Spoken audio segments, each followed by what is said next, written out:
All right, welcome to Out of the Blue from the Block M Podcast Network, part of the Fan First Sports Network. The podcast that built the Eiffel Tower out of metal, brawn. That's what kind of podcast this is. I am Jared Stormer of the Block M Podcast Network and MaizenBrew.com. With me, as always, is Andy Bailey, my hetero life mate of the same place and time. Andy Bailey at 2:17 in the morning, he got up, got out of bed, walked downstairs, opened the front door, walked across the front yard and into the dark, and he never came back. It's the awards podcast. How you doing, brother? I'm good, man. One of my favorite pods of the year. Pumped. Probably our most loaded episode of the year, considering everything that's going on in the other sports. Like, our Touch the Banner section is robust this evening. Yeah, we got a lot to get through. This is the awards pod. We are talking best moments, best players, players that surprised us, as well as movies we enjoyed, movies we recommend, who was the breakout, best moments, things like that. It's a big one, and we're excited to get into it. Before we can get into it, we've got to touch the banner. Let's get through it, brother. Yaxel Lendenborg, 15-12 in his last game, with the new number one ranked Wolverines, mind you, after a loss in overtime from Arizona to Texas Tech. Explode in the second half, come back and beat Northwestern. They dominate UCLA 86-56. It's a good week, and it sets up just this stretch here, the second stretch that you and I called out in this season that we think really going to define the regular season. There is nothing scarier in college basketball than when this team strings together consecutive stops and transition buckets. Like, you blink and Michigan is suddenly up 15. Like, even on a bad day, they put together a run like this and they're right back into it. And we saw it from the come behind against Northwestern, and then we saw just the absolute belt to ass performance against UCLA to wrap it up. Like, when this team is at that high level defense, man, and starts putting it together, it's scary.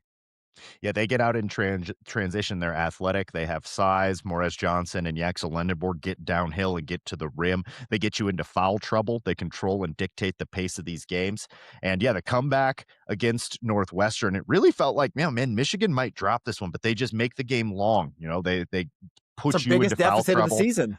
Yeah, but I mean, they just keep chipping away at it, stay within 12, and you know that dam is going to break, and it did against Northwestern there. Now, coming up, it's Purdue, and then next Saturday, it is Duke. Number 3 currently, number 1 versus number 3. All eyes will be on that one on Saturday. So this is another difficult stretch, probably even the most difficult stretch with Purdue, and then number 3 Duke with the way Duke is playing. But Michigan also right now playing some good basketball. Yeah, not to mention lingering is a game against Illinois, an at Iowa game, which is difficult down the stretch, and then Michigan State to close out the year. Like, this is a great primer for the NCAA tournament, and also a great time to have a 2-game lead in the Big Ten standings. Absolutely, man. Also in basketball news, 6'8" small forward Lincoln Cosby reclassifies to 2026, commits to Michigan. High 4-star, low 5-star, depending on where you look here. My kind of player here, and also Lincoln Cosby, tremendous first name. We are going to get those Lincoln jokes off, whether he likes it or not. It's an unfortunate last name, but we'll focus on the Lincoln. We're going to focus on the first name here. I believe he was a 5-star in the 2027 class, but then reclassified, and he's a higher 4-star now in the 2026 class. But once again, man, Dusty May, like, I'm not going to question the master at roster building. If Dusty thinks he's a fit for next year's team and for the future, then he has my complete faith. And this just gives me the opportunity to do my Abe Lincoln impression on more podcasts, which I think is going to be beneficial. Which, if no one has heard, they're truly missing out. You asked me if I'd seen it above the privy. I said I had. I can't wait. This is going to be tremendous here. Talk to me about Michigan women's basketball, man. Destroyed Northwestern 80-58. What'd you see? Oh, man, destroyed them and then bounced back and destroyed Michigan State. And I felt like the Michigan State win was their most impressive win of the season since Notre Dame. It felt like they went up a level. And in this one, they found the perfect balance of Silas Swords and Olivia Olson. Olivia Olson, just steady Eddie out there, man. The most consistent player on the team.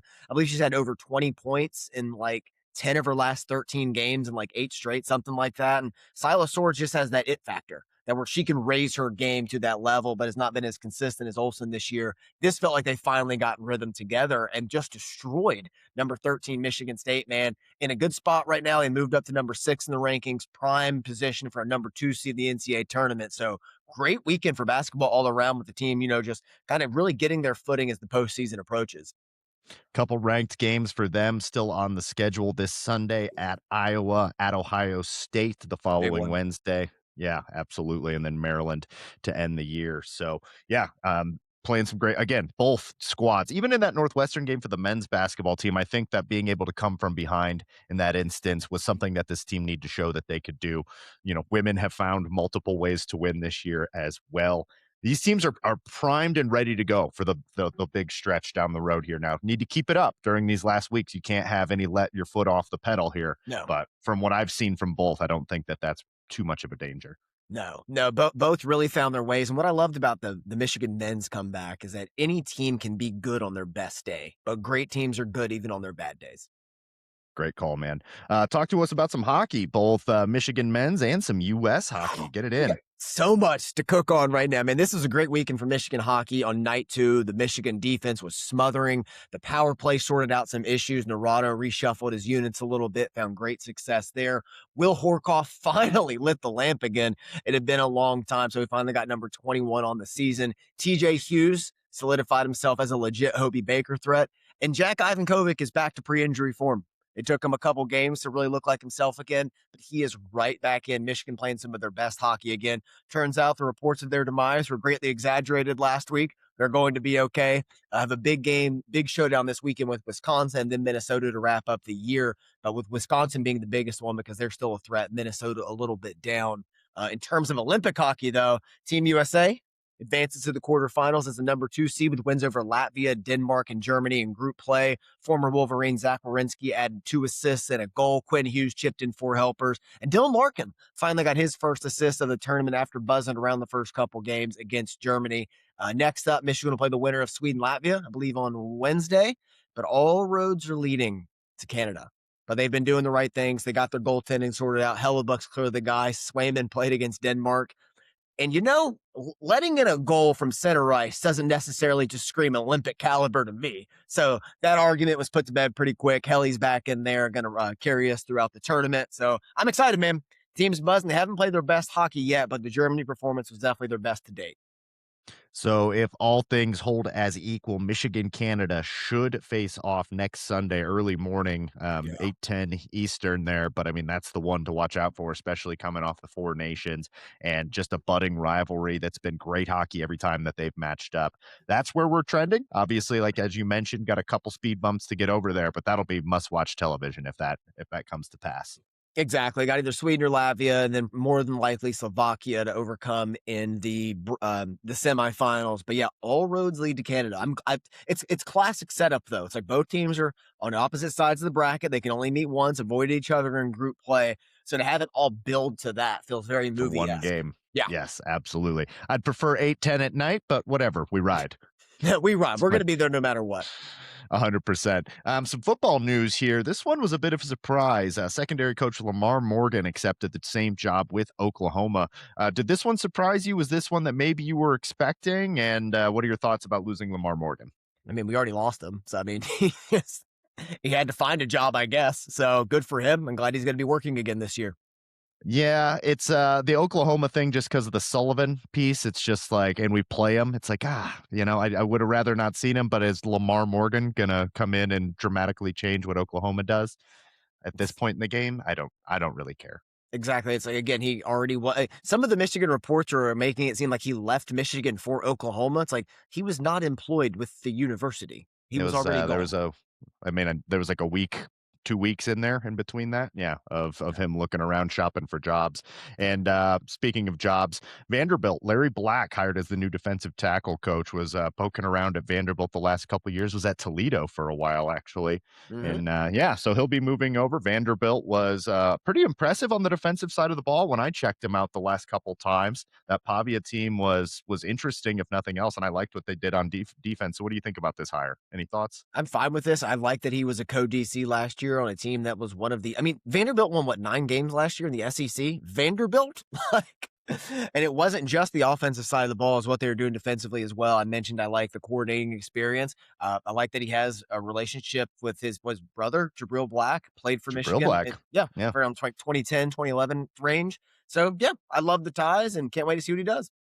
Yeah, that was peak football watching for me. I was a big Jabril Black guy, so excited by that. Welcome I back. hate that was peak football watching for you, but right around that 2010 season, man. Good times. 7 We wins. can't we can't control like what we're watching during our teenage and early 20 years. Just our teams are our teams, and you can only hope that you've got successful ones. Not the case for me. True, true. All right, brother. Anything else you want to touch on before we turn the page here? No, man. Hey, we covered it.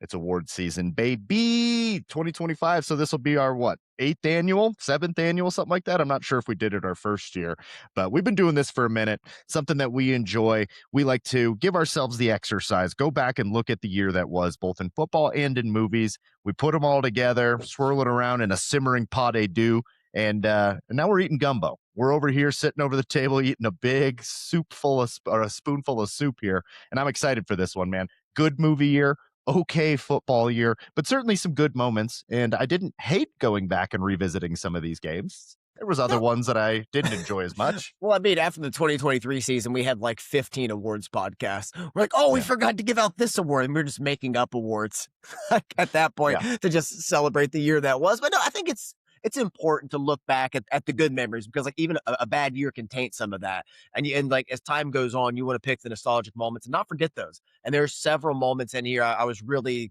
fortunate I went back on that I'd completely forgotten about. I'm like, oh yeah, that was, that was good. And that's also something you can look towards with the culture to build for next season. Yeah, absolutely. And you go back, and there were some big picture takeaways. Some of them were like, man, how good would this team have been with Justice Hayes and a healthy Jordan Marshall all year? Because you watch some of the early season stuff, Yep. and you're like, we're just scratching the surface there. You can look at some things where it's like, oh my God, this Northwestern game's terrible. And you look at it through that lens, but you're also like, what a defensive stand to keep giving Michigan opportunities against Northwestern, and like great defensive stands against Purdue and things like that. So depending on what your mood is, what kind of lens you're looking through, it'll determine how you look at the season as a whole. But no doubt about it, there were some great moments, some great individual performances, and some fun stuff to find out there in an otherwise disappointing season. Yeah, but with such a young team, there's a lot of like nuggets to pick up on here that you could see just continue to grow and grow. You might look back, following like, oh, they were just figuring it out. They were taking those steps necessary. Again, we can't like harp on the youth enough with this team. So this could just be the beginning of what we see the next couple years. And we kept a lot of these guys too, Yeah. so some of these moments and players that we're going to talk about today are players that we're certainly going to be talking about this offseason and leading into next season that still have a lot of snaps yet to play at Michigan. And then on the movie side of thing, just a dramatically better movie year than last year. We did this last year, and we were like struggling to find 10 movies that we really wanted to talk about. It's like, is Yeah. Conclave the best movie of the year? Saturday Not the night. case this Saturday night. Like, anyone, can I interest you in that? Not the case this year. We have at least one eternal classic, possibly two, and then a big handful of movies that I really enjoy that'll be in my life that I'll be revisiting. This was a good one, so I'm excited to talk some movies throughout this as well.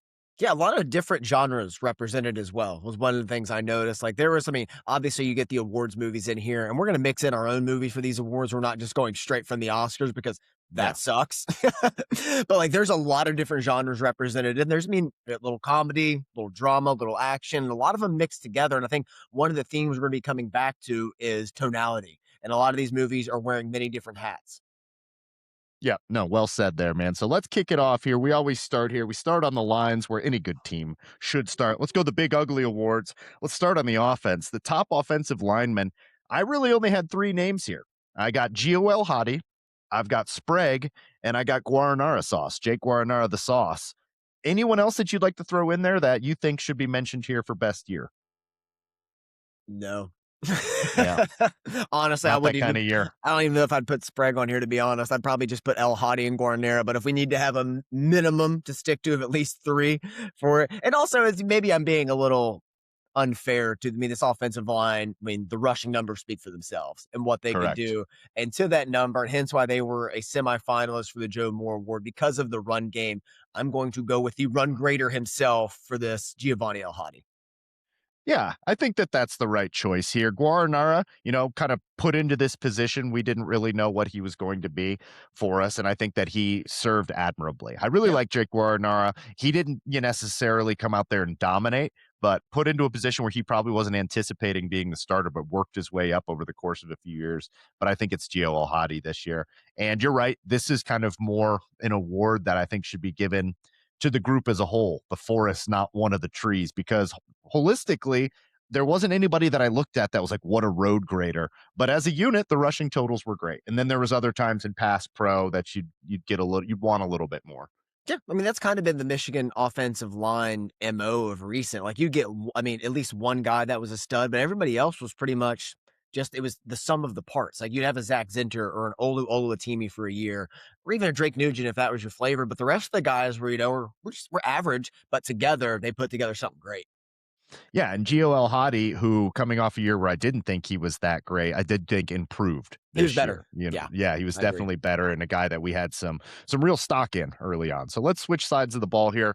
Top defensive lineman. I've got three names here. I mean, you could even one of them. You have to kind of quibble and squint to even get on the defensive line.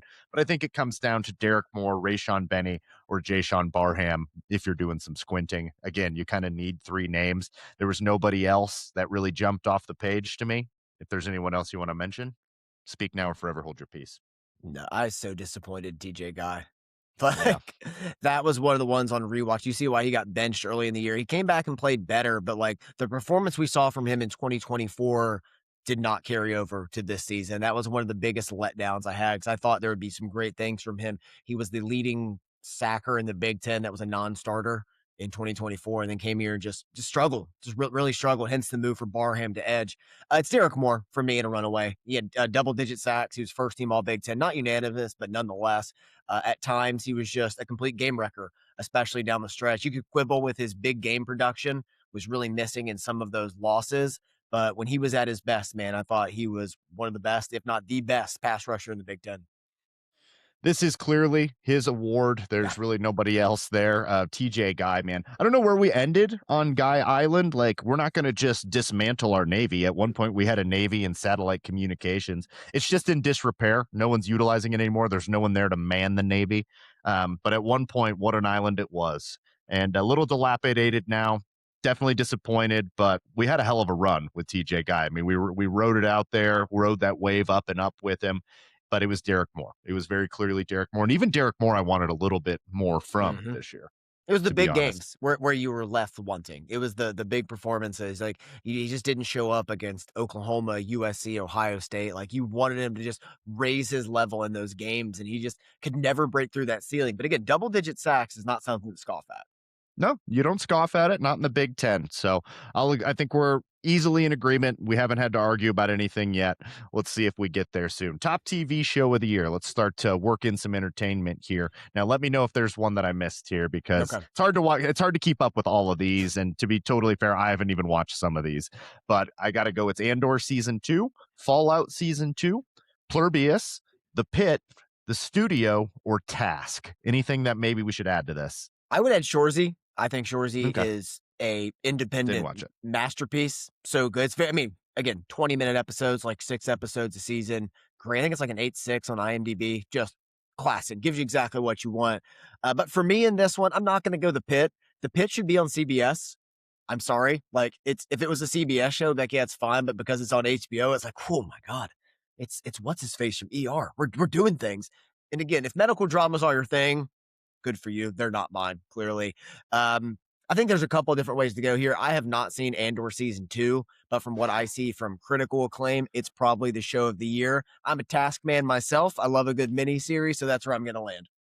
I figured, yeah. Yeah. And of the shows we both watched, Task, most definitely. It's Andor season 2 for me. Absolute masterpiece, top 5 territory for me. Particularly because you can watch season 1 right into season 2, right into Rogue One, and the continuity is incredible. Just all the way through, you're just Now, watching a I have masterpiece. a great question here. I think it will benefit our listeners. Sell a non-Star Wars fan or just a lap Star Wars fan on why they should watch Andor. Yeah, because at times you forget you're in the Star Wars universe. You think that you're just in maybe like a distant Earth future, and then every now and again you'll see practical effects that remind you of like the Star Wars that you maybe liked as a kid, the original Star Wars. And you're like, oh, that's done practically. And then you get reminded this is Star Wars. And then the story building, the world building, the character building, everything top notch. And then, yeah, it almost could exist separately as a Star Wars movie, a show about revolution and how they start, and how much is too much, how far can you push people before they've had their limit. Well acted, well directed, great score. It's got everything. It's really not missing anything. You got a prison break in there. You've got several heists in there. It's awesome. I think another good selling point as well is that Tony Gilroy is the creator and showrunner, and he was the mastermind and writer behind the original Bourne trilogy of Yeah. Identity, Supremacy, and Ultimatum. So if you like action and just like the thought out detail of that trilogy, then I think Andor is going to be right up your alley. 100%. There's plenty of action, but then there's plenty of story as well. Something for everyone in that one. All right, very well. Let's go to position coaches here. So now we're switching back over to football. We're talking position coach of the year. Got a couple names here worth mentioning. That would be Tony Alford at running back, Lamar Morgan, who we just talked about, the duly departed to Oklahoma, Lou Esposito, Big Lou on the defensive line, Brian Jean Mary at the linebackers, who also was a pretty solid recruiter for us, and Biff Poggi. And I think for this, you should take into account recruiting as well and what they were able to bring as a recruiter when we're doing this. I'm going Biff Poggi here in a Yeah, runaway. I think he kept this program together, and one of the reasons we feel so good about like the beginning of the Whittingham era is because of the triage job that Poggi did in between Sharon Moore and Whittingham that just bridged the gap. To provide somebody there to have a calming voice, keep the team together, keep them focused, and to even just like play in a competitive game against Texas in a bowl game is mind blowing. Like with everything that was going on for such a young team. So although Biff Poggi was not technically a position coach, he was an associate head coach, did a little bit of this, a little bit of that, but filling in for 2 games in the regular season of Central Michigan and Nebraska and the bowl game and handling everything during the Sharon Moore mess, it's Poggi for me. I don't think this is honestly fair because he has head coaching victories and like head coaching assignments this year. So of course it's going to be him because literally he was the man at the helm there and trying to keep things together for this bowl game, and was passed up, was never really considered for the head coach job, and could have taken that personally, and maybe did take it a little personally, but was never going to be the kind of guy to walk out on his guys, never walked out on this program. It's got to be him. If he wasn't eligible and the nonsense hadn't have happened, maybe you go Tony Alford, I but think that's the because next of one. because of the circumstances, this has got to be Biff Yeah, Poggi I mean, here. So Tony in the Tony Alford case is simple and speaks for itself. He had 3 different numbers. running backs have Yeah. 100-yard, 3 touchdown games, period. There you go. Yeah. Yeah. His, you could just present with numbers and be like, well, look at this position group. And they were not healthy. Like No, fully healthy, they would have put up silly numbers and exactly. Alford would have been getting national acclaim. So, yep, I'm with you there. It's Biff Poggi in a runaway just because of the circumstances. All right. Best director. Here's a fun one. Now we're getting into the movies, getting away from TV, but good year in TV as well. Good year in movies, and there's some ones here that I definitely wanted to call out. If there's anything you want to add here, of course. We got to start with Paul Thomas Anderson, One Battle After Another. Many Academy Award nominations, very likely to clean up here in a few weeks at the Academy Awards. Ryan Coogler for his film Sinners, which I greatly enjoyed. Josh Safdie and Marty Supreme, which I just checked out this weekend. Zach Kreger for Weapons, and Joaquin Trier for Sentimental Value. Anything else you want to throw on there? I really did enjoy 28 Years Later, if you Mm. wanted to throw that one on there as well. Alex Garland coming back to that that franchise, I think really brought some fun He things just out of wrote it as that well. though, didn't he? Yeah, he just wrote it, but he's doing it with Danny Boyle, and they're Yeah. kind of like co-making it. So Yeah. yeah, Boyle's coming back for the next one too. Yeah, another one would be, Jafar Panani for It Was Just an Accident would be another name I would throw out there as well. I mean, there's is it Park Chan-wook also had a good movie this year. No Other There's No Choice. Other Yep, I Choice, would yeah. throw that one in there as well. There's some good Absolutely. ones on here, but for me, it's the movie that broke the record for most Academy Award nominations. It's Ryan Coogler for Sinners. This movie shouldn't work. If you just like you told me the premise of this and I made fun of it for months before I watched it. I was like, oh, it's the Dracula musical from Forgetting Sarah Marshall. They finally made it. Let's go. And like, it was never too big on like Michael B. Jordan's overall acting chops. Thought it's just been downhill since The Wire, to be honest. But again, I'm being a little disingenuous because Creed was awesome and he has his moments like Fruitvale Station as well. But this movie, just like you're combining vampires, you're combining like post prohibition, a bunch of different stuff in the South, musical aspects of it, and it works. It works. It is so visually stunning and artistically done, like by Coogler. He's just such a master behind the camera at such a young age. I was impressed, man. I don't know anybody else that could have pulled off this concept, this movie as well as he did. Did well at the box office. Like you mentioned, set a record for most nominations. It's a great choice by you.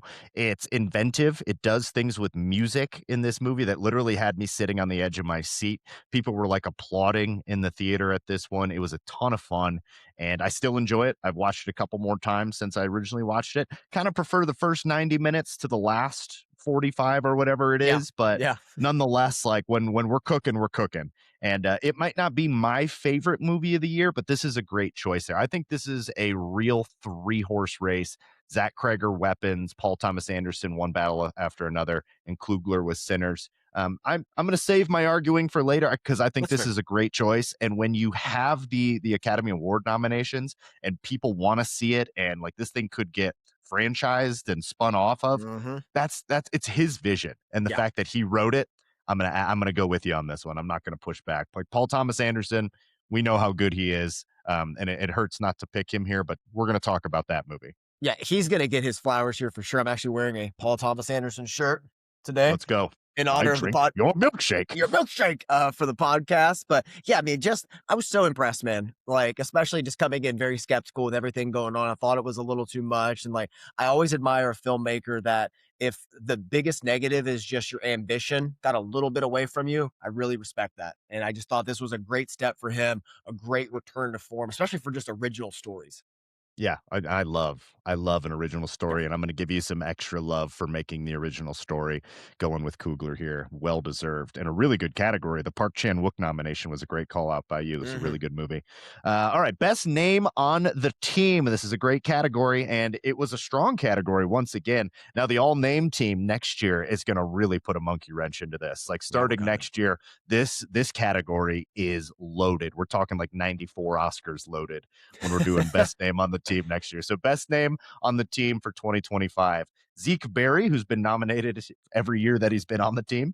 Hogan Hansen, Justice Haynes, underrated, especially Yeah. for a running back like him. Shamari Stone, Kano Winston, which probably isn't pronounced like that, but when you pronounce it Kano, it's sweet. Nico Andrighetto and Tomas O'Meara, which is a ton of fun to say. Man, I want to go Tomas here, but like I'm going with the simple one, the one you touched on while you're running through the nominations, Justice Haynes. Like it's just I miss him. Sad it had to end the way it did, but Justice Haynes is an elite running back name. Just all of the like Law and Order justice puns we got off this season because of him. Just like I don't know, we would just shout random things. Just Justice League Unite. It's me, you, and Tony just texting each other. Just anything, man. It was endless. Justice is an underappreciated name, and it's got to be the top pick for me.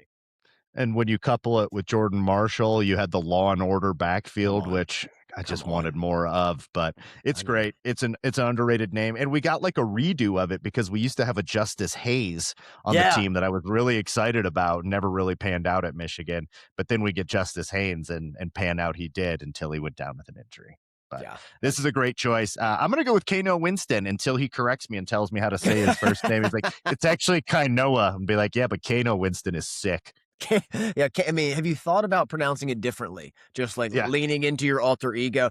Also, Tomas O'Meara, having a Tomas play football is just awesome. Yeah, and Ann Arbor's finest. So, Yeah. we love this. 100%. All right, good choices there. Finally had to go away from you there. Can't agree with you on all of these. Let's go ahead and do one more category here. Let's do breakthrough performance football. This is a good category again, and you can push back on some of these. You can add some names if you want to argue these guys had already broken out. That's fine. We can pull some guys off of here. But right up at the top, Andrew Marsh, Jordan Marshall, Jake Guarnara, Blake Frazier, Mason Curtis, Jaden Sanders, Cole Sullivan. Anyone you'd like to add there? Samaj Morgan? I'm just kidding. No, man, it's a 2-horse race for me. It's between Cole Sullivan, Andrew Marsh, pick your flavor. But the answer, Tony's already highlighted. He knows where I'm going. It's Andrew Marsh, period. Yeah. Yeah, I'm not pushing back here. Double highlight it, double bold it, Tone. It's Andrew Marsh putting up some truly impressive numbers, surpassing the Mario Manningham freshman season, who has always been my comp for him. But just like much needed late in the season, particularly when he started to really come on. So not only did we need the breakout, now granted we needed the Jordan Marshall breakout, but you could argue that that already began last year in the bowl game. Yeah, the That's and 100-yard performance. yeah, you could argue that that already began. That shouldn't work against him necessarily, but Marsh really had that breakout in the sense of like we didn't really know what we had, and then all of a sudden he's essential personnel. Exactly. That's where it was. I mean, we're going to get into him a little bit more, but I mean, I was calling him middle child Marsh for the first half of the season because I he was, remember. yeah. Oh, he walked out of the end zone on a kick return and dropped the ball. If that's not middle child behavior, then what is? So he came a long way, just taking those growing pains as a freshman, having a little bit of fun with it. But by the end of the year, he was just undeniable as one of the best receivers in the Big Ten. 45 receptions, 651 yards, 4 touchdowns. Also had a couple rushes, ran one in for a touchdown. Yep. Things really turned around on special teams when he started returning. And Crazy idea. Novel concept that you put good players to play special teams and it improves. I never would have guessed that. you were so mad when they finally did it and it worked. You're like, I'm mad that it's working because this was just here for us the whole time. It was so obvious. Kerry Coombs, God bless him, did a great interview with John Jansen and just actually like explained the thought he puts into special teams. And it was so simple and down to earth. It's like, yes, this is it. Thank you, Kerry, for just having a brain because JP Brown was just over there picking his nose and like, do we got blue Gatorade today? Oh, green? Okay. Just had no idea what he was doing. Didn't know a punt return from the hole in the ground was just, I'm going off on a tangent, but Andrew Marsh, thank you. Going off on a rant here. Going off on a rant. JB Brown last year was doing one of those like shapes in the boxes thing, just like with the crescent moon, just trying to bang it into the square hole. It's like it'll go if you bang it. Samaj Morgan will work if you refuse to put someone else in. It will work. Dom Zavada will start making kicks again. We don't need to change anything. It works. It didn't work. I can't wait to never speak of him again, except in ways like this when we're just making fun of him, enjoying ourselves. Does he have another job this season? Yeah, I just was over at Office Depot and he was over there selling me my wrapping supplies.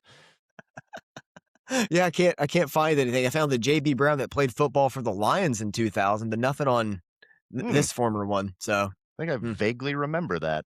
Yeah, I don't think I would trust him to sell me office supplies. Like if he was like, no, this is top of the line printer right here. I'm like, is it? Or are you just trying to force it on me? Like you're just trying to give me, is this the Samaj Morgan of printers? I don't want it. The Samaj Morgan of printers. Like a leaking ink all over the place. It's all over the carpet. It's just like Cooter Burger and 30 Rock. No, it's not. We looked into it. Here's the study. Into it. Here's the study. It's not leaking ink. It's not leaking ink. Samaj Morgan doesn't suck. I can tell you. Well, that was fun. Always enjoy getting our jokes off about JB Brown. Let's take a quick break. When we come back, we're going to keep pushing with the awards pod. We'll be back right after this.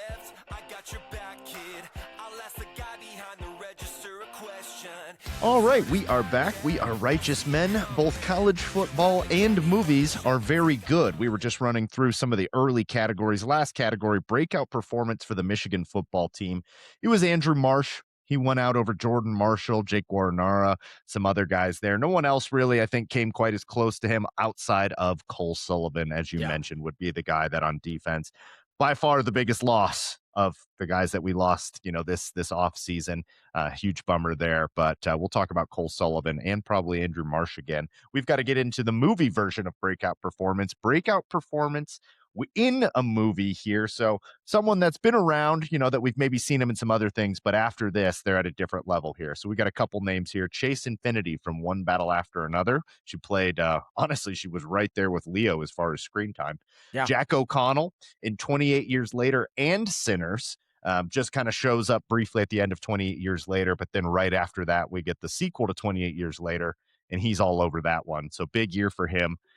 Miles Catan, also from Sinners, who played Sammy in that one, who had the great the blues voice.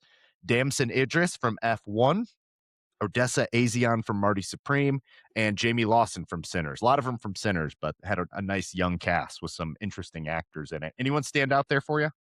Chase Infinity from One Battle After Another. She's so good, dude. The screen time she has to carry in that movie against the Titans, against Sean Penn, against Leonardo DiCaprio. She's not on screen with Benicio del Toro, but also in the movie. But holding her own in all of those scenes, especially when you're getting chaotic, crazy performances from Leo. Sean Penn is just maniacal in this movie. And she, again, holding her own is perfect in it. She never feels overmatched. Like it's a very like a heavyweight battle for her. She was just awesome, man. It was like my biggest takeaway from that movie was how good she was. Yeah, I was blown away by her. Had seen her recently in the Presumed Innocent TV show with Jake Gyllenhaal, and I liked her in that. But then in this, she's amazing. As you mentioned, you nailed it there. She's just holding on, sharing the screen with some legends of cinema there. And that's a great choice. I'm not going to push back at all.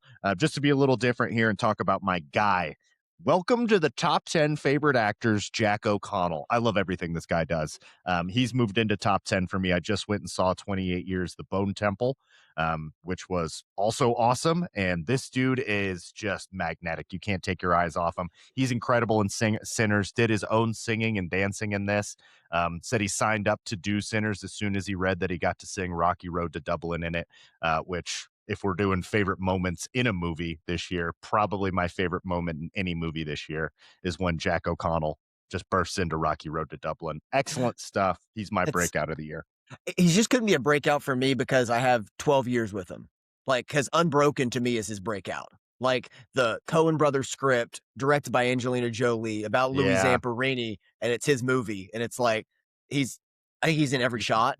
Like that's the only reason he couldn't Not break a lot of out. people have seen that one though. The movie bangs. I mean, the book's better as always. Like I like the movie. I like the movie. It's like he's so good in that. And then he followed up with a couple others, like 71's not bad. A couple like that. Another performance I'd like to shout out here is Amy Madigan in Weapons as the villain. But she's in Field of Dreams. So. Exactly. That's another one. It's like if we throw her, like, she couldn't be a breakout for this, but man, it doesn't seem like Amy Madigan in this movie.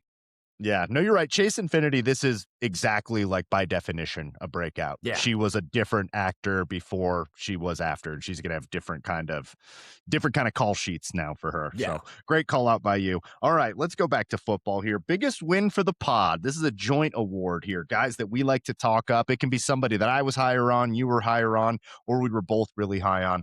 Them hitting what was the biggest win for the pod? Couple names here. Feel free to add any that I missed. Andrew Marsh, Jimmy Rolder, Cole Sullivan, Jair Hill, or Zeke Berry. You could pick either one there, really, or Jaden Sanders. Who stands out to you here? I'd also add Blake Frazier, just coming off the bench to be the left tackle through the year. But no, this should be the Jared Award. This is Andrew Marsh. This is you were 20 toes down on Andrew Marsh from the beginning. You never wavered as much shit as I gave you. You're like, he's a freshman, Andy. Be nice to my son. And you were right. He was a stud down the stretch, man. Yeah, needed it. I was over leveraged there, and now we're both over leveraged in this category on Hyder, who is early betting favorite for next year, but we kind of need him to be the early betting favorite for next year. Quick aside here. Who are some of the candidates for next year? Who are we talking up for next year? Who are our stockbrokers over leveraging us on? Andy Babs? Babalola. If we're talking like freshman, Titan Davis is a guy I have a lot invested in. Yeah. Maybe any sophomores? Trying to think. John Henry Daly, obviously for a transfer. Like that's a big one for us to hit. But it's Savion Hyder in a runaway, to be honest. Like that's the guy. Like we saw one highlight of him like a year and a half ago, and we're like, oh, it'd be nice to have. And then we got in the mix with him. It's like, we have to have him. You can't take this away from me. And like, we've just been talking about Savion Hyder every day since. So that's the guy. That's got to be the betting favorite to break out. He's going to have the opportunity as well. Some other players could break it. Maybe like a Jamar Browder. You could see getting some more one at receiver. You could see like an Amarian Stewart bouncing back. Maybe a JoJo Edmond stuck around, could like find some time as the third player, the third corner. So a lot of options. A lot of options. I wouldn't say that we're like 10 toes down on Owusu Boateng, though. Owusu Boateng is also in there for me once again, though. Yeah. Again, over leveraged, and that's more of a me thing. Like he's got to hit. He's got to be serviceable. So yeah, some early shout outs for next year. But yeah, it's the Andrew Marsh Award this year running away. Yeah. All right. This is I'm going to do a write-in category before we get to this one. Oh, write-in. All right. So anything that you want to throw out there. What was the best moment in any movie this year for you? I'll give you a couple ones that I think would be on there right away for me. One battle after another, the entrance into the convenience store all the way to the fall from the roof. You That's know that good. sequence that I'm That talking yep, about. yep. One battle after another, the ending couple minutes, the chase scene through the hills. Mhm. Sinners, I will give you a couple different good moments in there. The Rocky Road to Dublin or Perline's Pale Pale Moon Yep. song where they're stomping the guy on the ground, but then also they're dancing out there. And then you could also throw in the like time warp back into time with all the different styles of music. Yeah. That one either worked for you or didn't. It was certainly Yeah. cool in the theaters. And then the conclusion to Weapons I would have to throw in there. Um, Meeting Rafe Fiennes in 28 years later. That's a I good would one. throw that in there. No Other Choice. The murder sequence into the dance sequence was really good. Anything stand out there for you? Man, there's several. There's a lot from One Battle After Another, a lot from Sinners, a lot from Weapons. It's all the most fun I had in the movie, like, this is not going to be my choice, so I'm just gonna be honest, keep it a buck here, was the party planning in Sinners, like, the getting the gang together. Like, Yeah. you follow Smoke and you follow Stack, and they're both kinda going back, you're getting a little backstory, you're meeting all the side characters, putting everything together. I love a "let's get the band together going" type of thing. I love it. I love it in the Blues Brothers, I love it in the Muppet movie. It always works, and it's fantastic in this. But for me, I'm going to go with Weapons. I'm going to go with the end of Weapons because, like, for a while Satisfying. that you know it's good storytelling when you can't find a way out. You're like, how do we end this? How is like what's the conclusion going to be? Like you think you know, but it's like you don't understand the logistics of it. But the ending of Weapons, like hitting on that like humor note right at the end, but not losing any effect of the impact, I think was really well done. And yeah, that's it for me. I love that ending. It was such a satisfying conclusion, and third acts are so difficult. It's a great call out. I wanted to go with One Battle After Another, The Chase Through the Hills, because I was legitimately gripping the seats. I was leaning forward. It's incredible It's so filmmaking. good. And it's just like cresting over hills, and Yeah. it's just like the way that they hide the other car in pursuit. Incredible. Highly recommend you go check it out. But I'm going to go with the earlier sequence because I just enjoy Benicio del Toro, Leonardo DiCaprio. They do a oneer, but then they break it up. It's very clever editing. The whole thing's not a oneer, but you enter that convenience store and you're Yeah. bouncing around with Leo and Benicio del Toro, and they're introducing you to characters, and you're getting an idea of this world and how they've been living and how this group has been set up. And they do such a good job of just being like, okay, well, this is what's going on. This is the world we're in. It's funny. It's action packed. It's like gripping. Again, it's like tense because there's Yeah. cops everywhere looking for them. Excellent filmmaking. So I'll go with that. One battle after another. That would be my runner up. I laughed in that scene. I was like just like so stressed out during that scene. But like Yeah. Benicio del Toro might be the coolest anybody was in a movie all year. He was so calm that I was It's calm. I was like, well, that he's that exact chill. and that's saying something because of like who Yeah. Michael B. Jordan is in Sinners, of like the definition of cool. But Benicio Hmm. del Toro, everything's going sideways, but he couldn't be cooler. He's just Yep. moseying through it one step at a time, not hurrying, having Bob stop to drink some beer, settle him down. Just yeah, I love that. Courage, Bob. A few beers, a few small A beers, few small drinking his beers. Modelo's. God bless him, my man. Great choices all. All right. Now we're getting into some serious ones here. All right. Best individual performance, football player. So you've got some great category or great nominations here. You want to read these ones off? I feel like I've Yeah, been I'll cooking read on these off. these. We can switch around. I've been getting first choice for a while now. I'll take the hosting a little bit here. So for best individual performance this year for Michigan football, we have Derek Moore versus Wisconsin, 3 tackles, 2 sacks, 1 forced fumble. Justice Haynes versus Michigan State, 26 carries for a buck 52, 2 touchdowns. Jimmy Rolder versus Michigan State, 10 tackles, 9 solo, 1 sack, 1 fumble recovery. Jordan Marshall versus Purdue, 25 carries for a buck 85 and 3 touchdowns. Andrew Marsh versus Northwestern, 12 catches for 189 yards. It was tied the 5th highest ever at Michigan for a single game receiving yards. And lastly, Bryce Underwood versus Maryland, 16 of 23, just under 70%, 215 yards, 2 touchdowns, and his highest QBR of the season for a game at 94.1. What do you got? Great choices all. I think you can probably rule out the Derek Moore one. I just watched Justice Haynes versus Michigan State right before we started. He was electric in that. A ton of fun. But if I'm picking one from that game, I would go Jimmy Rolder. So to me, it comes down to these guys in the middle here. Jimmy Rolder versus Michigan State, Marshall versus Purdue, Marsh versus Northwestern. I'm leaning towards ones where without their performance, we don't win. So Mm, I'm going to go Andrew Marsh versus Northwestern because not only do we not win without him, when you get into top 5 all time, that means something to me. yeah. Yeah. That's What do you got? no, that's a good one. I really struggled. Like I thought about Bryce Underwood because you watch that Maryland game and he looks like a master in the offense before they completely neutered him the next week. I love that performance from him. I'm going Jordan Marshall against Purdue. He was just a freight train. Put that game away, had everything on his back. Nothing else is working. And if we go with your theory of do we win this game without him, we sure as hell don't beat Purdue without Jordan Marshall. And that's No. what it took in that one. Just a very lethargic performance, and he carried us to victory. Yeah, it was 21-16, so that's 21 for Michigan. Go ahead and do the math on how many 3 touchdowns adds up to. You can do that math on a cocktail napkin. Yeah, we do not win Purdue without Jordan Marshall. He was our offense. He was the only thing that was working for us. This was my number 2. This was my number 2. I think it's Marsh and I think it's Marshall. I think it's these 2 performances. And then I like with calling out Bryce Underwood too, because in that moment we're like, is he figured it out? And if he's figured it out and this is what we're getting the rest of the year, look out. But then, and we're talking about that moment in time, but then some other performances after that kind of take away some of the shine. Exactly. Like these you gotta like dive back into. Like again, Jordan Marshall also had 100 yards against Michigan State, but like you remember Justice Haynes and what he did in that game as well. But Jimmy Rolder was so fantastic. We were at the Derek Moore Wisconsin game, Hmm. and it couldn't be that one because we didn't walk away from that game together just be like, Yeah. damn, Derek Moore today. Like maybe if he Yeah. could have gotten a couple holds, maybe that would have helped things out in there, and he could have padded those stats a little bit.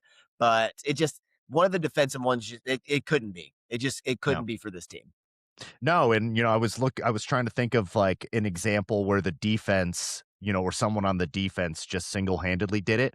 Like against Northwestern, it was a lot of different guys. When we needed to make 4 consecutive stops against Northwestern, it There it was is. different guys here and there, Yep. and it was a lot of team defense stuff. When you're looking for individual stuff, Cole Sullivan certainly had some individual performances where he stuffed the stat sheet, the Jimmy Rolder one, but yeah, it was tough for me to get there with one of the ones on offense, particularly because offense was hard to come by, or on defense, excuse me, because offense was hard to come by for us. And Yeah. in these ones where guys have huge outputs, they really stand out.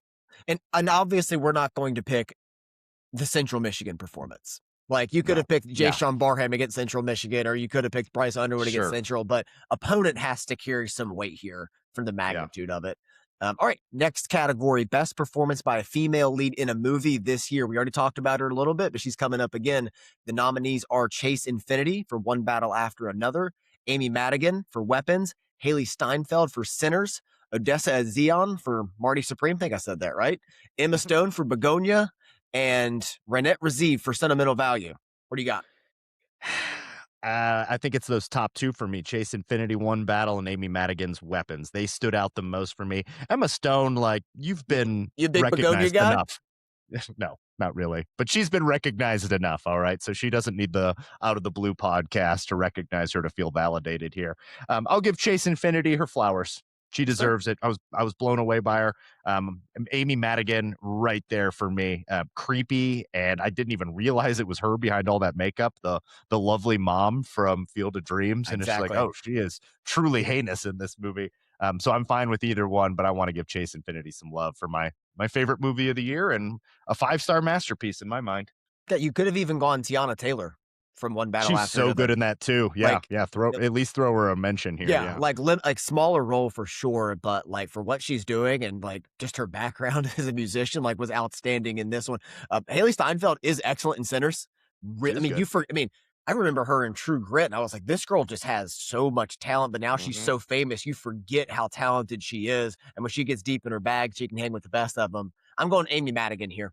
Like, completely disappears in this role. It is just such an original, sinister character that I don't think I was prepared for to see on screen this year. Chase Infinity, equally outstanding, but Amy Madigan, that character stuck with me and it's probably still with me today.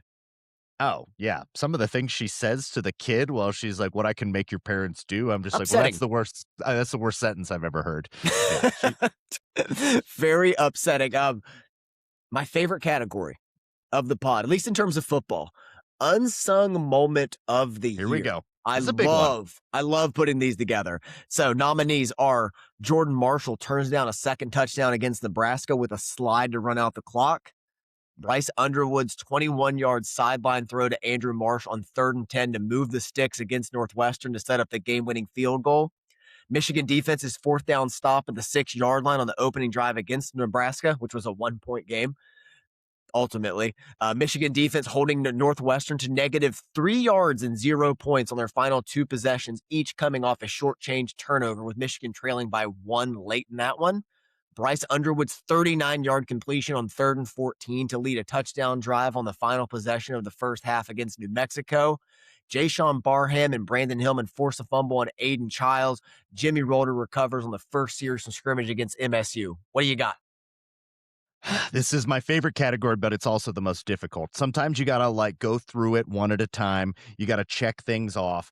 The New Mexico one, again, you gotta take into account the opponent, Exactly. Feisty Exactly. New Mexico team, though, no doubt about it. I remember very well the Jordan Marshall, the Nebraska one, because I was such a heady play. You know, you're Yes, it like, that's was. our guy. That is our guy. Love that from him, but doesn't quite have the pop for me. So those are the first two that I'm going to take off there. I'm looking at this Northwestern game, and we've got a couple mentions of that. So I want to have a quick aside about what this award Hmm. means. So this award means, in our mind, the way that we've done it, like without this play, it wasn't the biggest play of the game, but without this play, something in that game dramatically shifts, or something about the season dramatically shifts, or we don't win that game, or if that, then what happens? You're looking for kind of like a pivot point. You're Mm. looking for a moment that really, really like flip things in a different direction. So I'm looking at this Northwestern one here, and you're so right to put it on here. Those stands at the end of the game. It's not one moment, and that like was what defined the game. So I don't think it can be an unsung moment. Like that won the game for us. Yeah. Point blank, like our defense keeping us in there. So I'm looking at the plays. Now I'm kind of got it narrowed down here. And I think I'm going to go with Bryce Underwood's 21-yard sideline throw to Andrew Marsh, 3rd and 10, moves the sticks, because he had thrown 2 interceptions like back to back And a in this game, fumble. and a fumble. It was awful in this Northwestern game. Things were not going well, but he No. had to do something through the air for us to win this game. It had to happen, and this was the play that did it. Is it too loud? Is this too big to be unsung? It's a great point. It very well could be. It's Bryce Underwood's best throw of his Michigan career, considering the moment and the stakes. There's another one, I think it was against Washington off his back foot, the Deacon Tonielli, which is also in consideration. But when you factor in the moment and the momentum that he just didn't have, with 3 straight turnovers and everything is falling apart, to deliver this ball and then the catch by Andrew Marsh, which I think is kind of underappreciated. Like, we focus so much on the throw, we forget about the catch, and just toe taps on the sideline. You move the sticks, you get into field goal range, you win the game. It could be a little too loud. I will tell you what, my choice would be Jordan Marshall sliding. My Okay. choice would be Jordan Marshall sliding That's because not loud. Yeah. exactly, because if he scores a touchdown there, Michigan goes up by 8. We've already seen Nebraska complete a Hail Mary in this game at the end of the first Yeah. half. Good And if we point. come down to another possession like that, I'm just not going to feel good about it. And it was so heads up. Jordan Marshall got his first touchdown of the season earlier in this game, which he'd been fighting to get. He could have had a second one, but no, he put the team above himself. Slid, we nailed out the clock, and we won the game. And like, you talk about unsung, unheralded moments. It was one I completely forgot about until I went back and watched the game this week. And I'm like, that is such a smart play. That's a culture defining play, and something that if this team continues to have success under Whittingham, and Marshall does as well, I'm going to point to that play as one of the reasons why. It's a great call out by you. It's more in the spirit of the award, too, in the sense that easy to forget because it's a slide, not a touchdown. Yeah, exactly. But and also Jordan Marshall, still a young player. It's not like he has his bona fides. This isn't 2023 Blake Corum, He's a where you've redshirt already freshman. he's a redshirt freshman. Like, he wants touches, and things weren't necessarily going his way. It had been the Justice Haynes show Yep. early on. And for him to do that with like just knowing that as a young player, it's a really great call out by you. I think you've talked me into it because it's more in the spirit of what we're trying to do here. And in a game where they completed a Hail Mary, as you touched on, It's a like very frustrating play. Yeah. it's a game with I would say a backup head coach, and I think Jordan Marshall had a touchdown even called back and negated during this game as well on a He holding did. penalty. So it's just like, you know what? I'm going to show everybody I'm scoring a touchdown here. I'm going to ice this thing. But no, he understood the best way to victory was to give up individual stats. And something from a young player like that, like it just screams future team captain. Yeah, and is it unfortunate that this is the kind of play? First of all, we're only looking at really games where we won. I Yeah. mean, there's you can't really have like an underappreciated moment in a game that we lost. That's just not really how it works here. So that limits you right off the bat. And the fact that we're looking at Nebraska, but going back through this exercise, it's close games against Purdue, it's close games against Nebraska, it's Yep. close games against Northwestern. These are all tight. So there's a lot of moments to pick from in close games against the opponents we'd think or thought maybe coming into the season at least that we would be able to overmatch. Yeah, there was a lot to choose from in this. I mean, honestly, Yeah. even if you wanted to go from like a loss standpoint, like the Justice Haynes 75-yard touchdown play one against Oklahoma the second half is another Gets one. I us mean, back into it. yeah, Yeah. that's going to come up in a second, but like there's a few ones like Zeke Berry's interception against USC to give us a chance to, and then Hmm. Michigan drives down. Bryce ultimately throws an interception, but like just little moments like that, you could see it. It's like the nuggets of it. And we'll text each other during these games, like, don't forget about that one. Like file Yeah. that one away because that one might come up for the pod.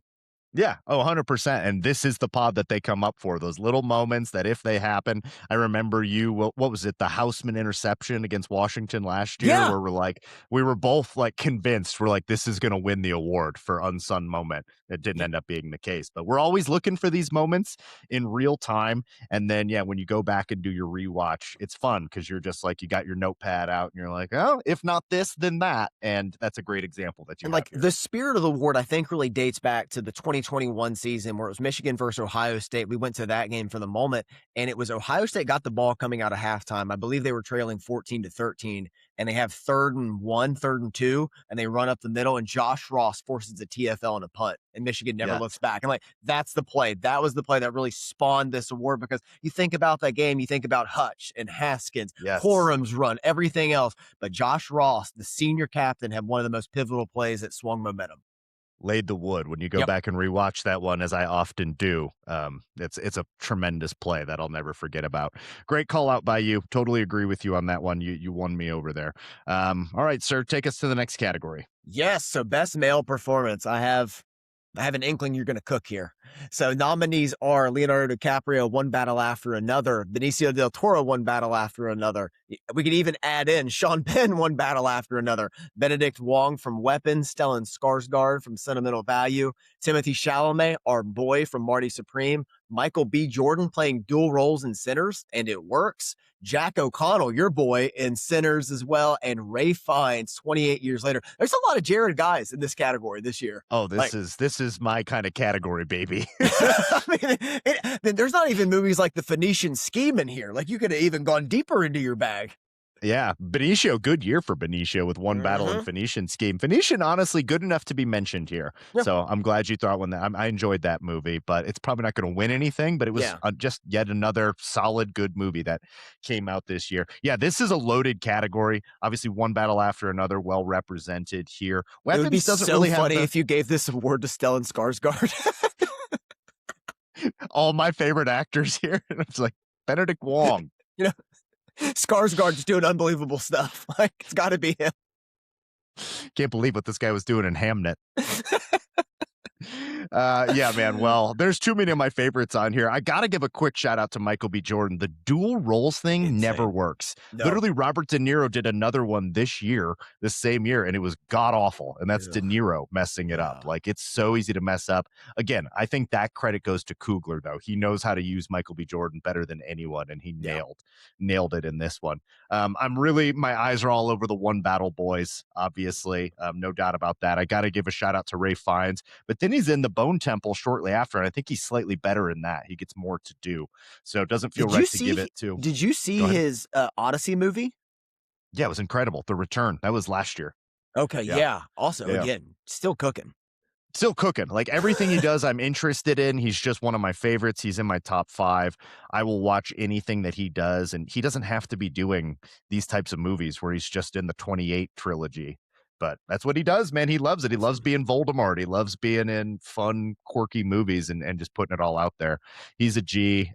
Michael B. Jordan was great. Chalamet is such a little scumbag in Marty Supreme, but he's full of energy. I loved it. It was great. Yeah, I'm looking at the One Battle Boys. You can get Sean Penn out of there, although he is a revolting villain. There's no doubt about that. And he's well used in this one, let's say, because I've never been a Sean Penn guy, but I can hate Sean Penn. You can sign me up to hate Sean Penn. PTA has such a finger on the pulse for him because even in Licorice Pizza, you get Sean Penn for like 2 scenes and it's perfect. Yeah. Yeah, he absolutely knows how to use him, and the dude can act. Creep can act there. This is some of my favorite Leo. This is some of my favorite Leo of all time.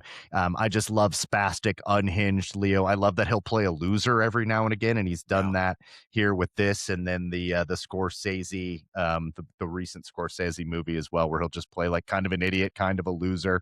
Once Upon a Time in Hollywood, he's kind of washed up, and it's great. But I'm going Benicio del Toro. Oh, there it is. Let's go. Give me hype. I'm going Benicio del Toro, man. Instantly one of the most likable characters you'll ever meet. Passing out Modelo's, takes the movie to a different level, grounds the movie, makes the movie like, I mean, there's a really good father-daughter thing that's going on that I think really helps as well. But having this bro comedy in the middle of the movie is why I think it's one of my favorites. You know, like Once Upon a Time in Hollywood, another one of my favorites. At its core, there's like that bromance, that bro movie going on. I enjoy those. They work for me every time. You have some Benicio del Toro's character in you in this movie. Like I saw him. Nicest thing anyone's ever said to me. I was like, this is like in game for Jared. Like I could see him doing this, like getting involved in these activities, handing out deals, keeping people calm, just being cool as a cucumber. I have the same answer. I want to be different. I thought you'd go Leo here, but you liked One Battle After Another more than I did. But when I walked away, I was just like, Benicio del Toro is so good. Like I just wanted a different movie with him, just his character, like everything about him. He was incredible. Give me 5 spinoffs about him. He was awesome. He was hilarious. And he has such a range, man. And like, I think my history with him really dates back to like Traffic, which I thought he was incredible. He won the Oscar in, but that's in the early 2000s. And then we get movies mixed in with like Sicario. You get the Wes Anderson movies, Hunted, like just heat, man. He's always good, always bringing you. I mean, my relationship goes back to The Usual Suspects. When you think he's just the one-off in the 90s, like, oh, this comic relief, you know, it's kind of funny. And then just everything he's become throughout his career, man. I love him. He's always bringing you something different, a little nuance to every character, never the same person twice. And he's just absolutely cooking in this one. Yeah, the fact that he can be the scariest guy ever in Hunted and Sicario, and then the most lovable, down to earth, like I want to hang out with that guy in One Battle. He's one of my favorites, man. Yeah, I've been on him since The Way of the Gun, way back then. Yeah, and then Usual Suspects, and then ever since then, just never looked back. And yeah, great year for him with Phoenician Scheme as well. Couple other worthy ones. That was a really good category, but I'm not mad that we both ended in the same spot. So that's not mad about it. I tried to be different, and this is what happens. You always circle back to the same one. Second favorite football category of the year, best moment of the season. Here we go. We thought the list was going to be harder to come by, but you got to put yourself back in the moment, in the shoes, where you were in this feeling, and like what it really meant to you at that time. Like you got to kind of remove hindsight of this one and just be present where your feet were at the time. So the nominees are Dom Zavada's game-winning field goal out of Wrigley Field against Northwestern, a true walk-off. Justice Haynes' 75-yard first play touchdown of the second half against Oklahoma, mentioned it a little bit earlier. Jordan Marshall's 56-yard touchdown to seal the win over Michigan State. Cole Sullivan and Jimmy Rolder's back-to-back interceptions 4 plays apart against Washington. And Jair Hill's interception on the first possession against Ohio State. Where are you going? This is a great list put together by you. And I like what you added at the top of this one. You have to put yourself where you were at in that moment. And the amount of times that I muttered, we are so back after these moments, thinking like, look, this is going to swing the entire season. There's a couple that I have my eyes on here. And I'm going to start here with Justice Haynes' 75-yard first play touchdown against Oklahoma, because we were just babies then. We had no idea. Undefeated. Just boys. The whole season at our fingertips. The world is our oyster. Everything is possibility. We could still make it to the playoffs. And we were like, we're not out of this game yet. Nope. You know, like, and if we win this game, what does that mean? So that got me hype again. That really brought me back when he ran that. I was like, you know, the way our defense is playing, like, you know, there's some things we can do here or there. be right back in this one. That was a great moment. And then my eyes go to a similar type of feeling in the most important game of the year. Jair Hill opening things up with the interception against Ohio State. I you got an Andrew text because the way last year's game went, and then Yeah. for this one to start out like that, you immediately your mind goes to last year's game, and you're like, "Are we going to 13-10 them again? Is that where Yeah. this is headed?" It's This is the choice for me. Like we were brainstorming a little bit last week about some of the nominees, and this moment early in the game, you get the Zeke Berry pass deflection guarding Carnell Tate one-on-one down the sideline. It's like, okay, Zeke's locked in, and then the throw to Jeremiah Smith and Jair Hill just sits on it and picks. It's like, we're gonna win this game. We are Yeah. going to win this game. Everything's coming up us. We know where it's going to be. Jordan Marshall was breaking off runs. Like, oh, we're in this thing, ready to go. And at that moment, I was never higher throughout the rest of the season.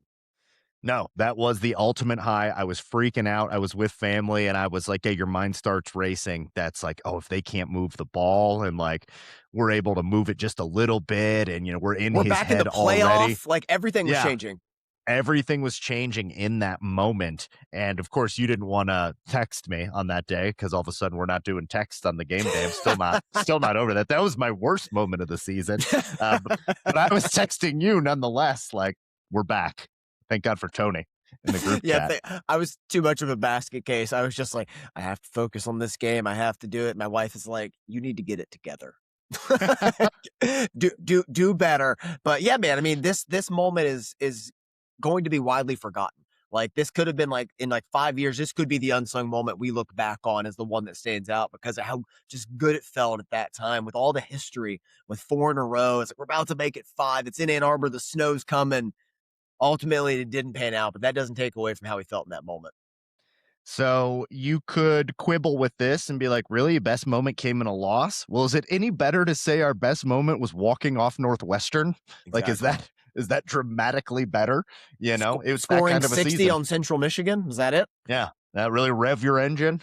Exactly. Like, I mean, and other moments I thought about including, like, Cole Sullivan's forced fumble against Texas. Like, Michigan scores, and then you get the forced fumble. It's like, oh, we're coming back into this one. Then there's a few others, but the Ohio State game always carries so much weight. It does, normally in a more positive light for the rest of the podcast in these games, but it still had to be mentioned here. no, absolutely. No, I think you did a great job putting this list together here. All right, coming down to it, last couple categories here. Finish us off, brother. What do we got? Last category, your favorite. I'm gonna clear out the runway for you. Movie of the year. Nominees are One Battle After Another, Sinners, Weapons, 28 Years Later, Marty Supreme. Oh, I like the Marty Supreme edition on here. Yeah, it was a good movie. I would throw F1 into here as well. That Nice. movie performed really well. No Hamnet? other I fucking hated Hamnet. Sorry to curse. Got through the whole pod without cursing, but then you brought up Hamnet. I hated it so much. No, that wasn't it. F1, let's throw in there No Other Choice. We'll throw in there, I think, Good. deserve to be mentioned. Really good movie year Lots. overall. Yeah. Train Dreams, which I haven't checked out Oh, yet, yeah. but I haven't seen I do Train need to. Dreams yet. Yeah. I need to see it. So, I mean, let's at least include that here, but didn't get around to that one. Didn't see it anywhere to stream. I think it's But yeah, Netflix. it might be. Okay, I don't Yeah. have that one, but just a really good movie year, man. So much better than last year. My highest rated was a 5-star, but then I have 2 4.5 stars this year. I know you don't necessarily do the letterbox thing, but if you did, your highest rated was it Weapons? Yeah. Yeah, Okay. that's going to be my answer here. My choice is Weapons for everything creatively. I'm a big Zach Kreger fan. I was higher on Barbarian than 99.9% of human beings. So it was completely unsurprising that I love this one. You even texted me after you saw it like, this is your bag, baby. And it 100% was. Loved everything about it, man. Very original, very different. I'd never seen anything like it. So many characters stuck with me. But that's not to diminish One Battle After Another or Sinners, which were in very close consideration. Yeah, I just rewatched Weapons, and I think I texted you like, you at least have to have a pause to wonder if this isn't a 5-star, like right Yeah. on One Battle level. It's that good. Ultimately, I kept it at a 4.5 star. It's a tremendous movie. I really anything wrong with it's a nitpick. Yeah. It's amazing. If you were being objective and we weren't saying what our movies of the year was, I think it's Sinners. If we were I just think saying like so. what movie dominated the year with all those Academy Award nominations, an original movie getting that Yep. kind of buy-in at the box office. It's probably Sinners, but for me, it's One Battle. My first Yeah. 5 star that I've given since 2019. I think a masterpiece, immediately one that I need to own. Moved it into my top 50 on the first watch. It's the highest I've ever moved a movie after one watch. No, I think it is. I think it is. Yeah, I think it's the most I've ever moved a movie into my like highest rankings like that after one watch. Love it. It'll be in my life forever. I'll go back and revisit it. Is it the best PTA movie? Yeah, I I don't know think for it you that is. answer is going to be no. I No. think it's a real conversation. Yeah. It's a good one to have. It's fun, especially with his filmography, because his filmography is one your mileage is going to vary on who you are, because some people are going to like The Master and some people are going to hate it. Same thing with like There Will Be Blood or Boogie Nights or like Punch Drunk Love. I mean, there's a ton to consider there. Like, I mean, you and I differ on not Licorice Pizza, but what was the other one? Phantom Um, Thread. Phantom Thread. Yeah, I Yeah, liked not Phantom for me. Thread.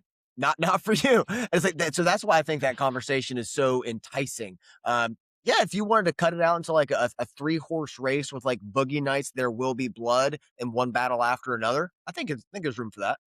Yeah, yeah, absolutely. I mean, it's probably There Will Be Blood just on Yeah, like a objective movie case, but I enjoyed this one a little bit more. I think it's my favorite. It's more my it's a speed. more enjoyable watch, to be honest. Yeah. Yeah, yeah, it's very prescient too, and, Very prescient. it Yeah. had a lot to say and propulsive and well acted and, yeah, interesting and can't take your eyes off it. Great movie year. I've got one more write-in category for you. All right. Best win of the year. For Michigan football, Yeah, on paper, it's Washington. It would be mhm, just because of who they are, but it's Michigan State. If it's we Michigan lose State. to Michigan State, season's a complete wash, like a disaster.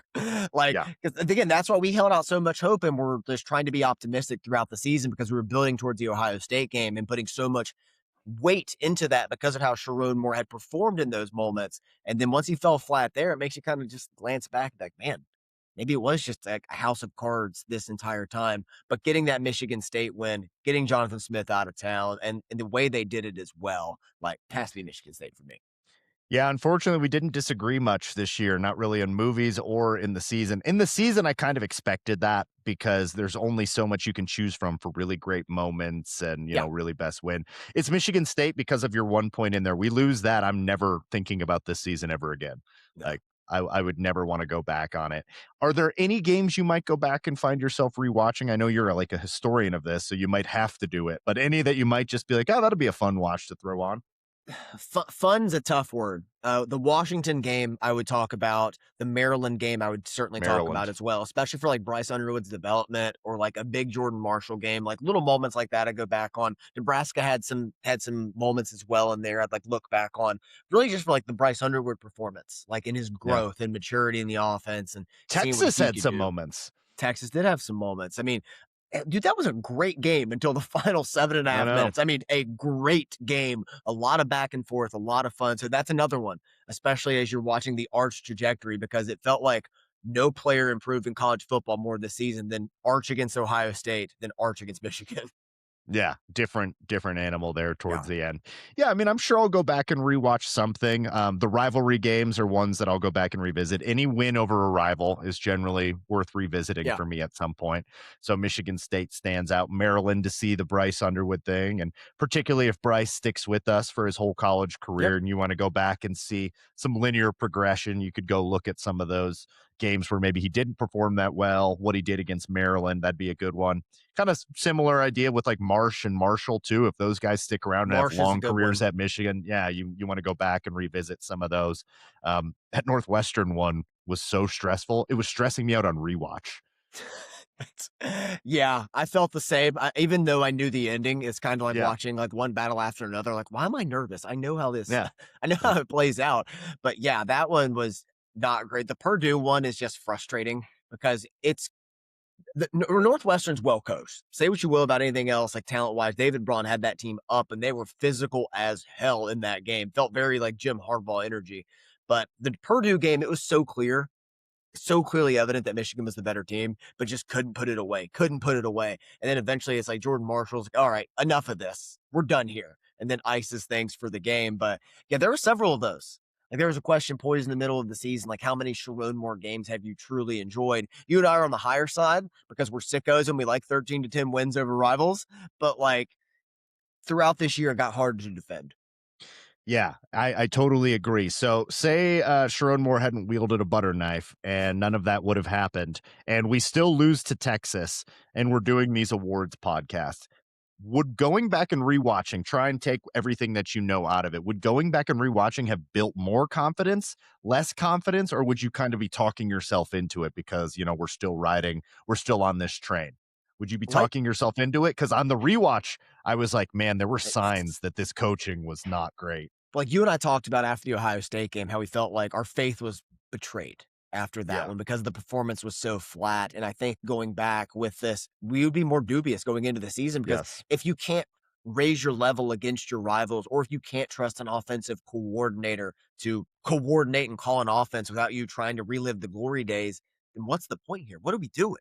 Like, again, it goes back to him just being a substitute teacher, cosplaying as Jim Harbaugh, trying to do things the old way because that's how it was, not putting his stamp on it. And that's what you see going back through these games. And if we hadn't moved on, everything hadn't happened the way it did, we'd be like, I'm not feeling as good about next season. Like I don't have the proof of concept, the foundation of faith of those rivalry games specifically to feel good heading into next year, especially with the schedule.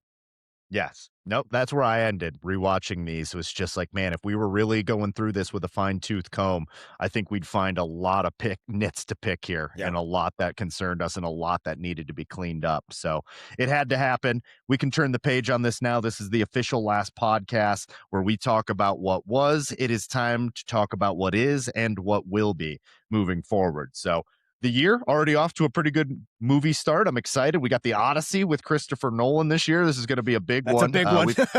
That's a big one.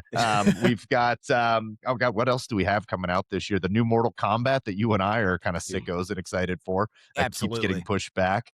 Absolutely. Yeah, there's some big ones this year. I think there's a couple ones that I'm missing here. Oh, But the yeah, I'm Spielberg excited. movie, The Spielberg Alien, yeah, returning to Aliens. the Yep. Phil Lord, Chris Miller movie with Ryan Gosling, the space movie, like the sun's Yep. dying. That one Project looks Hail Mary. Project Yep. Hail Mary looks very interesting as well. So yeah, there's some ones out there.